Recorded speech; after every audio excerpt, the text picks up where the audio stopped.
we recognize that there are very rarely just purely black and white answers to the questions that we face in day-to-day life, right? I think most people understand that the world is a complicated place, that most people are doing what they think is right, and that oftentimes what is right or wrong is a matter of perspective.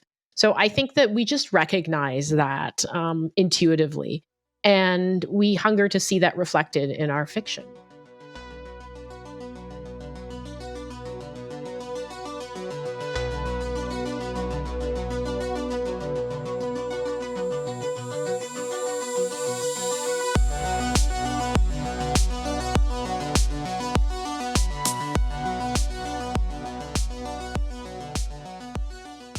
What is up, everybody, and welcome to episode 48 of SFF Addicts. I'm your host, Adrian M. Gibson, and welcome to your weekly dive into the world of science fiction, fantasy, and writing craft.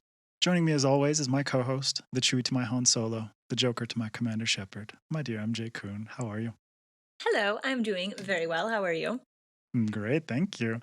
A quick note for everyone listening or watching, the official SFF Addicts Patreon and merch store are live, so check the links in the description below to support what we do here. Also, don't forget to rate and review the podcast on your favorite podcast app, and subscribe to the FanFiAddict YouTube channel, where this and every other episode is available in full video.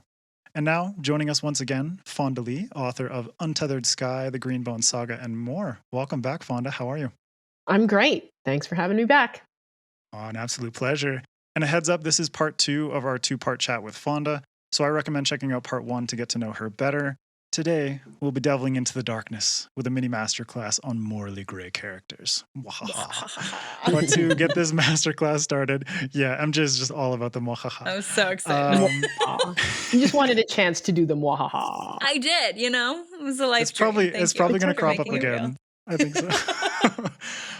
Fonda, what is your perspective on the history of morally gray characters in books, film, or television in terms of what you have personally experienced? And, do you think there is a more recent phenomenon or fascination, or it's something that has kind of persisted over time and maybe now we're just kind of discussing it more? I think it's more the latter. I don't think morally gray protagonists are anything new. I feel like we've had them throughout history, not just history, but like as long as we have been telling stories.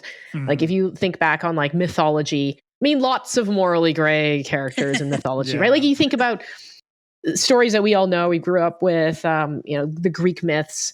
Mm-hmm. Those Greek gods are extremely questionable, in some of their values, right? Like all of them, right? And even heroic characters like Achilles, right? Like and you go back to fairy tales and fables. So many, morally questionable decisions and characters in those. So I don't think that it's anything new. I think that it's just something that maybe we are, that we're a little bit more keen on discussing, or that we are, as writers, we're maybe a little bit more deliberative about thinking about morally gray characters in contrast to, or the heroic character, right? Like the character that doesn't seem to have any sort of moral, morally questionable judgments. So I think that I think that like we all have our problematic faves, right? Like, and I think that's sort of a societal observation as well as like an individual reader observation. Yeah, that kind of brings up what I was just thinking of asking, where it's, what do you think it is that makes people really love to sink into these kind of morally questionable characters? If we can like psychoanalyze ourselves and society for a second, like do we think that it does reflect on anything in society, or is it just like something that, I don't know, like what's your take on that? The way I think about it is that like we recognize that there are very rarely just purely black and white answers to the questions that we face in day-to-day life, right? I think most people understand that the world is a complicated place, that most people are doing what they think is right, and that oftentimes what is right or wrong is a matter of perspective. So I think that we just recognize that intuitively, and we hunger to see that reflected in our fiction. And that when we talk about morally gray characters, it's not even so much morally gray characters as just sort of a nuanced and authentic depiction of our real world. I like that you describe it that way, where it's like it's all relative, essentially. Like your one person's moral spectrum is much different than another person's moral spectrum, and it is really interesting to see how fiction and fiction and television and film and these sorts of mediums, or even going back to like the mythologies and the ancient histories and everything like that, kind of have these characters that find this kind of crossover penetration between different individuals and their different perspectives on what morality is or what it means to them personally. So it's like, you know, we all can kind of glom on to Andor or someone like that and be like, okay, like a ton of people really vibe with this character, even though in so many ways he's despicable. And it's just interesting that you know, we all have our own subjective experiences, but we're able to kind of latch on to certain characters. And I'm curious, can you share some examples of your favorites, your problematic faves, as you put it, which I really like? I love that, though. We all have them.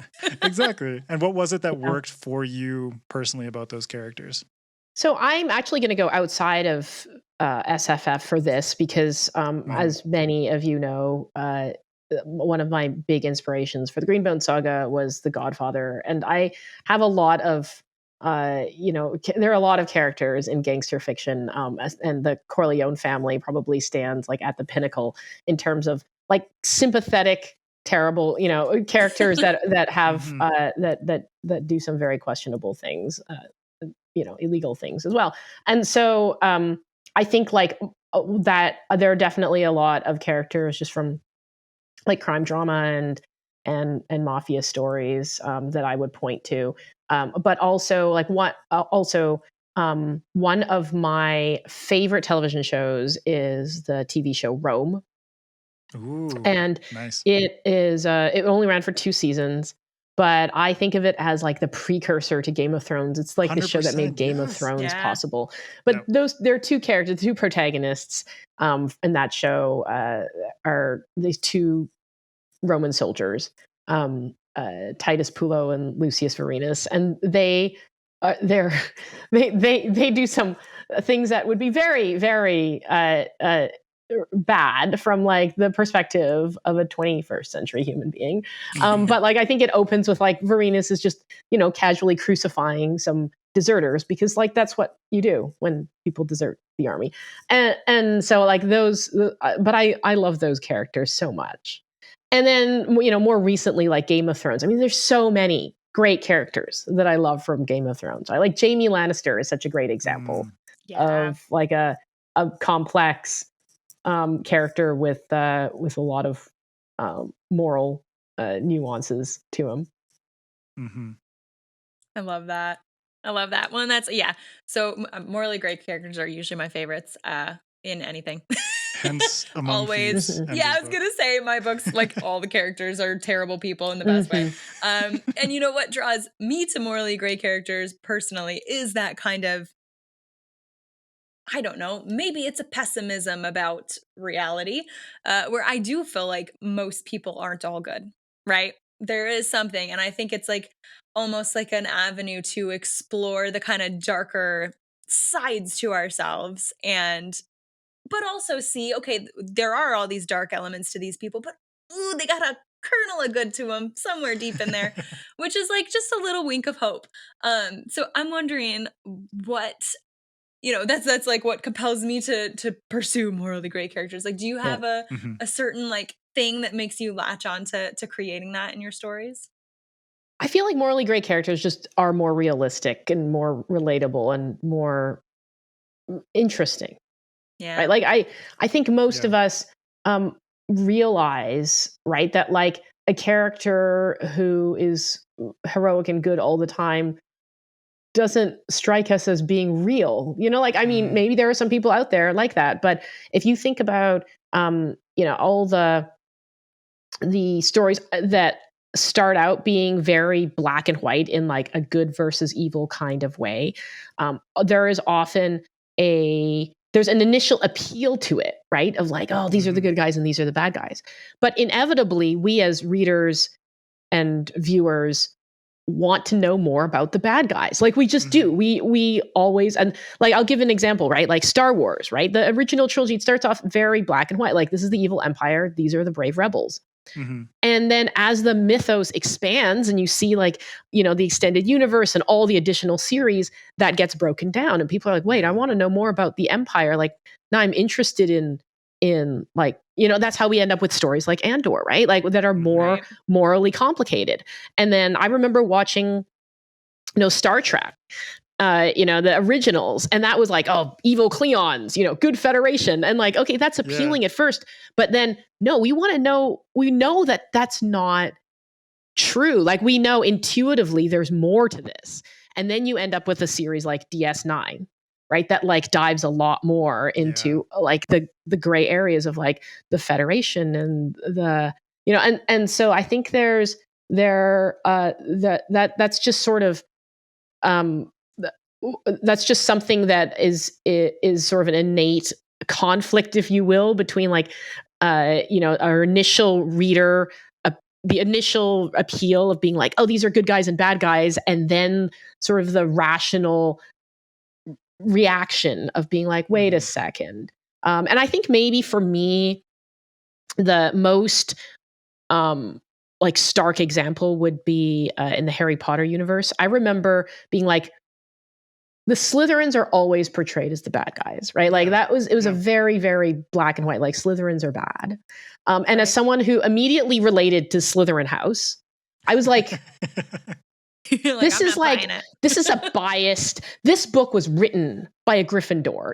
I immediately felt like, there needs to be a story told from the Slytherin point of view because I felt like that wasn't true. It couldn't be.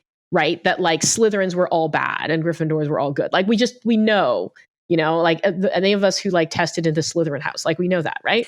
So yeah, like I think that is the appeal for me personally. And probably for a lot of people is just wanting to question when we are being fed a story that is too black and white. Agreed. Yeah. And on that note of Harry Potter and the Slytherins, I completely agree with you in the sense that it's like Malfoy, because I have blonde hair and it's like when I was younger it was like platinum blonde, so people would call me Malfoy, and for me I'm just like like in my heart I don't feel like a Slytherin, but I didn't feel like a Gryffindor either, and so it's kind of like, okay, there's this like weird moral fucking scale of like Gryffindor, Hufflepuff, Ravenclaw, Slytherin, whatever. But the moment that I kind of like connected with Malfoy as a character was when they started to like broaden his history and be like, okay, he's from an abusive family. And the father is like pushing him in this direction that he feels morally opposed to. And that's the moment where I was like, oh shit, Malfoy is actually really interesting. And he got such a bad rap in the younger, and as like a younger self in the earlier movies or the earlier books, where it's like he's the bully, he's the dickhead, and you're supposed to be like, I'm rooting for Harry and Slytherins can suck it, and like it didn't really connect with me for a long time. But it's interesting that you said like Star Wars took a while to sort of glom onto this idea of like people don't want that black and white simplicity, they want more complexity, they want more nuance. And I'm curious for you, have you found that there's a difference between yourself as like a reader and a viewer and watching or reading characters like this versus writing and creating them? I appreciate them both ways, right? Like both as a consumer and as a creator. I think maybe if there's any difference, it's just that as a consumer, I don't have to think quite as hard, right? Like I don't have to entirely sympathize or understand the motives of the character, and Right. to a certain degree, I can sort of trust the writers. As a writer, I really have to know these characters, so they have to be. They can't be morally gray in like a chaotic, like nonsensical way, right? Like they have to be self-consistent. They have to be real humans with understandable motivations and working within the historical or cultural context that they were raised in. So I have to do just a lot more homework, and I feel like I have to really love the characters, like even the most terrible characters. Like there's a character in the Greenbone Saga, Barrow, that everyone loves to hate. Everyone hates him, but like I like him. Like after spending a lot of time with him, do I like him as a person? No, like he's a terrible person. But like I have to understand him. I have to sympathize with him. I think as a writer, you do have to love all your characters, because if you don't, it kind of they come across as one-dimensional. You do have to treat them all with equal. You have to treat them all with respect as a writer. Definitely. I love that because they are fully fledged beings, and they won't be if you don't, really get to know them. They'll be forgettable otherwise. Yeah, exactly. And that's what makes them complicated and wonderful. That's what makes people love to hate a character, though, versus just, they're a bad guy, right? So I think that always it's almost more engaging to be like. It is, because I think that if Twitter has taught us anything, you... it's that people love to hate shit. They do love to hate shit. But what makes you hate something the most is if you can see that like wink of humanity that is in them, because the author has put or that a little love. glimpse of yourself. Well, because that's perhaps. Exactly what it is. Because then you see the parts of yourself that you hate in them. And I love that. So kind of leaning into that, like, hateable aspect of a morally great character. Because, I love to hate a good character too. Do you think that there is a type of story or world that lends itself particularly well to morally gray characters? So, I often think that part of why I gravitate towards fantasy and sci-fi is I do think that a reader is a little more accepting of a higher degree of moral grayness from a character that doesn't exist within our world, right? Like I often talk about the first chapter of Among Thieves. My heroine cuts someone's finger off, and since she is running around the streets of a fictional city, maybe that's a little more palatable than if she walked up to someone in Chicago and did that, right? So I'm just wondering what your thoughts are. Do you think that they can exist in the same way in every sphere of fiction, or are there certain settings that just kind of lend to that a little better? I mean, I think that they can and do exist in every genre. And I mean, I also, when I read outside of science fiction fantasy, it's often like thrillers, or also I mean, obviously crime drama is a genre that I enjoy, and it's often historical fiction as well. Plenty of morally questionable stuff going on in history. So like I do think that I think that they exist in every genre where there are people, which is every genre. Right. I think that they have a harder time existing in certain genres with very strict reader expectations for structure. So I can see it being a little harder to say have like a morally gray protagonist in like a rom-com. Because like the viewer is going to have certain expectations for like how this story is going to end, and if the protagonist ends up like cheating on the other protagonist and like leaving, and so there's no happily ever after. I mean, that is going to be viewed unfavorably by people who go in with certain expectations for the genre. But that's not to say that they can't do it, like that it can't exist. I just think it's maybe a little trickier to balance some of the actions of a protagonist with what readers will really expect in specific genres. But that said, go for it. Like I welcome complicated, morally gray protagonists in every genre. I love it. You're like, bring it on. Building on something that MJ mentioned in terms of world and setting, you and I have spoken about this before. I know you love world building, and I want to kind of elaborate on this concept of morally gray characters being a reflection of morally gray worlds. How do you think world building plays into these kinds of characters in terms of like, you know, the two of them working in conjunction, but also being a setting that effectively helps to portray that character's particular motivations? Obviously, like in a way that feels self-consistent to them and to the world that they exist in.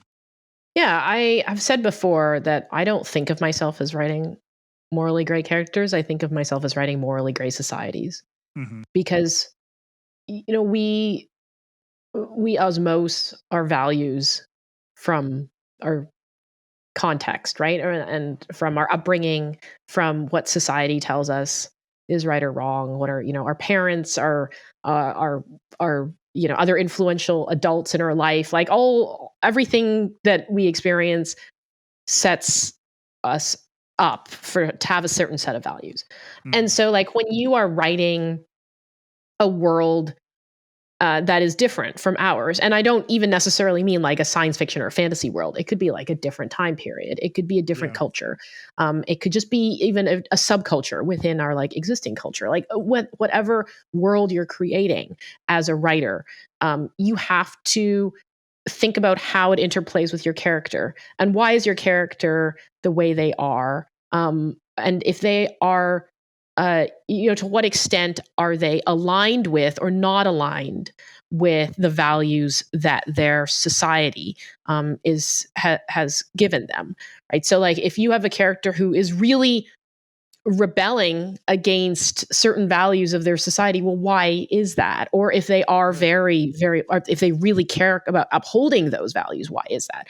So, every story has some interplay between your character's moral compass and that society's moral compass.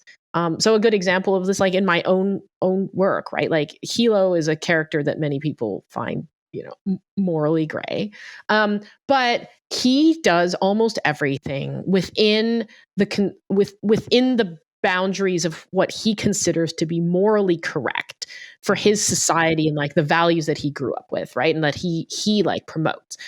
And like I think we kind of realize that in real life as well, right? Like if you grew up in an extremely insular religious household, right, that's going to have that's going to impact like what kind of moral judgments you have. And if you meet someone who grew up in that kind of household, right, like you don't expect them to be like to be completely divergent from that unless like there has been something that has happened that has made them diverge from that. Right. So yeah, I think world building and character creation are always in conversation with each other, and I think it's just something to remember as a writer that world building includes moral frame. And that's not always something that is thought about really deliberately, because we always think like, the setting and the food and the art and those sorts of things that are more surface level. But at the very fundamental level, there's like moral frame, and that's a key part of the world you're creating too.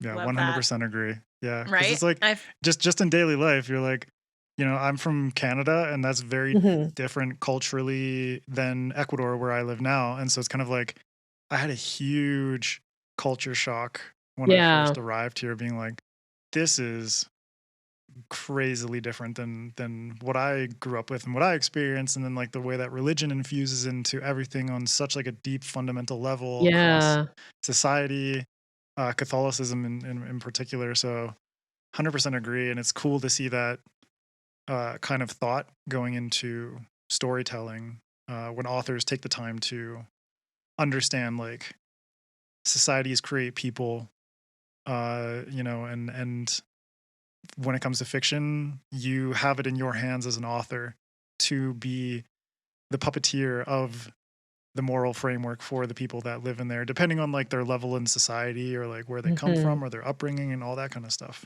Yeah. Yeah. Yeah, well, and so I love the thought of moral frame being a part of the world building process, and I'm like literally gonna like start adding that to my to my world building decks as like a really intentional like part of the planning process, because you know, I do think it susses out throughout the story, but it's so important to set that up. But kind of on that line. So, yes, the world is going to have its own moral frame, but we can't escape the fact that our readers are coming from our world where they have our moral Mhm. frame. How, you know, what to you is the line? If you, and there, it may not be something that you like even have like a specific line for. It's really hard to put into words, probably. The line between morally gray and like irredeemable, outright bad, right? And you know, how do you toe that line in your fiction when you're creating your characters? I don't know that I do, honestly. Like, I don't really think of it as a line. It's more like a spectrum, right? And Yeah. and I also maybe can't answer this question because I never set out to write overtly villainous characters. Like and if I think back on like all the books I've written, even the like I mean, every antagonist I've written, I've never thought of as a like bad person exactly. Mhm. Like, I mean, I've never set out to write a character that no one can sympathize with, that like is just bad, like all the way through bad. And so that's an interesting challenge. Maybe I'll have to try that someday now. Um, but I think that you're right. That line between a villain, where you go from like being, you know, morally gray to just being like full on black is different for every reader. I mean, I have readers who have, you know, they consider some of my characters unforgivable, and others who would be like, no, that character did nothing wrong. You know, like, so there's once you've written a book, you realize like just how far apart people are and what like they Yes. will and they won't accept. And what they will and won't accept can be strangely like out of different and out of proportion. Like there's readers who will be like, oh, that character killed like a dozen people, but that's fine. But they were mean to the cat. Oh, well, now they're evil. You know, like there's just people are I mean, so fair though. No. yeah, readers are so funny. Watch out for them. And so like I don't really think about it that way. I just think about writing like characters that feel as like fully fleshed out as I can make them, and then I let the readers decide like where the line is between gray and black. I love that, Right. because you can't control how it's going to be perceived, Exactly. which is a frustrating part of being a writer, but a beautiful part, right? Because Mhm. you know, you've released Yeah. the work. Now it's out of your hands. It's yours now. Yeah, right. It's It has with the gone reader from now. project to product. Let's go. Kind of touching on what you mentioned at the end, it's like the kinds of characters that you like to write. This is just a hypothetical, but like, what's more fun for you in terms of creating a redemption arc for a morally gray character, or letting them sink deeper and deeper into their darkness? Into I mean, I think both can work. Like I don't really think of it in terms of redemption or corruption. I just try to think of like what's like a satisfying end Mm, for this character in this story. And sometimes the satisfying end is redemptive and sometimes it's corruptive. But like I don't think like, oh, am I taking this character on a redemption arc or a corruption arc? I kind of just make them do stuff and then have them have them face the consequences of their actions. right. And sometimes those consequences are like unexpected. And that's sort of part of the fun of writing, is finding out like what are the consequences of their actions. And sometimes those do end up taking them to a better place, and sometimes they're a worse place. But like as a consumer, I enjoy both. Like I love like Prince Zuko's arc in Avatar. Yeah. Airbender. good. I love that redemption arc. I also love Breaking Bad. You know, so like I am like I vibe with both. I don't feel like there's, you know, one right answer. It's just like how does this character maintain my interest? Mhm. And so like I'll always default to like, what is the more interesting thing? If the redemption is going to be more interesting, I'll go there. If the corruption is going to be more interesting, I'll go there. I love that. I like it. Yeah. I love that. All right. So a lot of the listeners for our podcast are also writers. So I was just wondering if there's a listener that is looking to create, morally gray characters or characters that are, fully human in the way that we've been talking about in specifically this area. Do you have any words of caution or advice for those writers? And like, have you seen or heard of any like common mistakes, common pitfalls, like things they should avoid when they're creating this type of character? I guess a piece of advice that I would have is just to think about each character, as a real human being, and to flesh them out in terms of their relationships with the other characters. And I've talked about this before, is like the dimensionality of a character often comes from the fact that they are a little different to different people, right? So like even the like, the horrible, even like the person who's like the king's executioner, or like, the royal torturer, like goes home and pats their dog, so like there's how do people have, how do they come across a little differently to the different, to those around them? And if you can kind of map out relationships, that might help with creating those characters that feel like they are fully fleshed out. A pitfall, I mean, I don't know if this like would apply specifically to any writers who are listening, but I think there is a danger with the morally kind of gray character arc of like trying to apply it to everything. Like I feel like sometimes the term morally gray character gets overused, and now like everything gets pitched as like morally gray. And I'm not sure that really like serves any purpose, because like not every character has to be, capital E edgy, right? Like you don't have to make them more, like you don't have to make them do certain things to make them, like, they're not necessarily more complicated just because they sometimes do bad things, I guess is what I would say. It's like maybe don't be careful of over leaning on it. And I think maybe the biggest like high profile example of this is like the sudden glut of villain redemption movies. Like why did Cruella need a movie? Like this Joker, like now Joker needs a movie, and Ursula needs a movie, and Cruella needs a movie. Like there's every villain that has ever shown up in comic books or Disney needs to have a film that like explains how they had childhood trauma that made them this way. But like, do we need that? Like sometimes it's fine for a villain to just be a villain. Yeah. And I'm saying this as a writer who loves moral ambiguity. Like I lean into it 100% with my own characters, but I don't need that for every Disney villain. Exactly. I don't think that I mean, I haven't watched the Cruella movie, so I don't know. I haven't seen it either. My wife watched it and she said it was very long. Like it is surprisly long. Right. 2.5 hours. She really enjoyed a movie if the only thing you're like, she has to say about it that is, was long. That was a long movie. Yeah. But like to my point, right? I don't think that you have to, that it's not an edict, right? Like we've been talking about like morally gray characters a lot, and everyone here loves them, but you don't have to do it. Like it doesn't have to be something that makes your work like edgier or more complicated, because sometimes the villain just kills puppies. Like sometimes they just do that. Like you don't necessarily need an origin story. Yeah. But it kind of ties into what we've been saying about like the spectrum. It's like everyone exists in different parts of the spectrum as a reader or a viewer.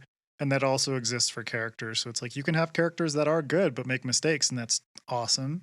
You can have villains who show little glimpses of like humanity. But it doesn't necessarily have to be like everyone needs to be in the middle ground. Well, and like neither of those things necessarily makes a character morally gray. It just makes them well-rounded. So I do agree with you, Fonda. I think that in sense, it's such a popular thing in the genre, especially right now, that everyone wants to bill everything as morally gray. Just because it will draw the readership, which is I hear you. Like I have seen characters in books described as morally gray, and I've read them and been like, okay, they were like kind of mean, like they were sort of mean, but like, or snarky, but like that doesn't make them morally gray, so yeah. Like Mean Girls is the most morally gray movie ever. No. Iconic morally gray. Iconic morally gray I agree. characters. Iconically morally gray characters. Regina George. Yep. Fucking Regina George. Love that character. All right, this is just a quick one that I'm going to add in there. Spitfire. Let's just toss out a couple. We've already mentioned a bunch of examples, but I figure it wouldn't hurt to add a few more. A few examples of like your some of your favorite morally gray characters. I'm just going to throw out John Wick because I love Keanu Reeves and I love those movies. You could call him a brutal murderer, but that's the society we live in. That he's just coming out for revenge for his puppy, you know. So like, relatable. I mean, relatable. Don't mess with people's pets. I promise. Yeah. But don't mess with my pets. Yeah. I love John Wick. Zuko is amazing Fantastic, reference. Yeah, I really love that character. MJ? Oh gosh. Okay. Well, now that because you guys have Avatar: Last Airbender stuck in my head, but I would argue Azula as well, right? Like we think she's just kind of evil until you get kind of further in, and then it's she's got some angles to her. But no, like the first thing I think of when you were talking about the like moral relativity of the world and the characters, I think in our world, a character like Peter Baelish, Littlefinger from Game of Thrones, would just be like pretty evil. But in the world of Game of Thrones, like man is like low key just doing what he needs to do to survive as a person that can't swing a sword in that world. And at least in the seasons he's where pretty it's much like written every well. politician that exists in our world today. I know. Yeah. It makes him a fascinating He's just good at his job. Yes, I mean, and his job just requires him to be a terrible person. In the seasons where the show is written well, I think he's definitely morally gray. Those are some of my. Gosh, I have too many Lies favorites. of Locke Lamora, MJ. Yeah, the Lies of Locke Lamora. Also, I'm reading the First Law trilogy right now, and I'm only on the second book, so nobody spoil anything in the comments. Glokta, though. Glokta, I fucking love Glokta. Just such a great character. So yeah, and like you were saying, he is the torturer. Like he's the torturer. Yeah. I don't know. I haven't seen him pat any dogs yet, but I think he would pat a dog. So that'd be the ultimate punishment is like a dog at the top of stairs. Like go pet the dog, Glokta. That was when I fell in love with Glokta. Like literally that's like the introduction to this character. And he's bitching about stairs. And I was like, I feel you. So relatable. Fonda. Right. Oh gosh. I mean, I've mentioned quite a few, right? Like from Game of Thrones and Rome and crime drama. I mean, I feel like I haven't mentioned The Sopranos yet. Yeah, Tony. Like everyone in that, like so they're just a family I root for. Darn it! Like it is. Yeah, I mean it's so hard to run a crime empire, right? Like, and so yeah. And then MJ took my other one, like The First Law. Yeah, great morally character. What about Batman? I think Batman is even like just one. Depends on the iteration of Batman. I agree. Right? It depends on the portrayal. Yeah. Depends on the portrayal of Batman for sure. Yeah. But like Robert Pattinson, his Batman is like very morally gray. Yeah. But I think it's interesting to be like superhero. And he's like, he's not so super. He's just very violent and traumatized and, Ooh, speaking of that, every character in The Boys, right? If you guys watch The Boys on Amazon Prime, right? Yeah. I haven't seen that yet. Oh, it's fantastic. It's basically like if superheroes were owned by a corporation. Yeah. I've heard about this. Yeah, it's really bloody. It's probably the bloodiest TV show I've ever watched. Super up my alley. It's very disgusting. Yeah, it's fascinating. Yeah, it's gross, but it's good. Excellent. Okay. Yeah. When I eventually have time to watch television again. That's Carl Urban in his most vulgar role I've ever seen him in. Urbanish role. Yeah. Yes. Awesome. All right. Well, we will close it out there with this mini masterclass on morally gray characters. Fonda, thank you so much for taking the time to chat with us today and sharing everything, just about the complexity of really good characters. And I really appreciate your wisdom when it comes to something that I know you love and are passionate about. And for anyone who wants to hear Fonda's reading from Untethered Sky on our Patreon, you can go check that out if you contribute at $10 or more a month. And Fonda, where can people find you on social media? They can find me on Instagram at fonda.lee, Twitter at fondajlee, My website's fondalee.com, and I'm on Patreon as well. Awesome. And you can follow SFF Addicts on Twitter or Instagram at sffaddictspod. You can follow me at Adrian M. Gibson. MJ, where can people find you? Yeah, you can find me across all the major socials, TikTok, Twitter, Instagram at MJ Kuhn Books. Fantastic. All right. Well, thank you all so much. Now, keep reading, keep imagining, and we'll see you next time on SFF Addicts.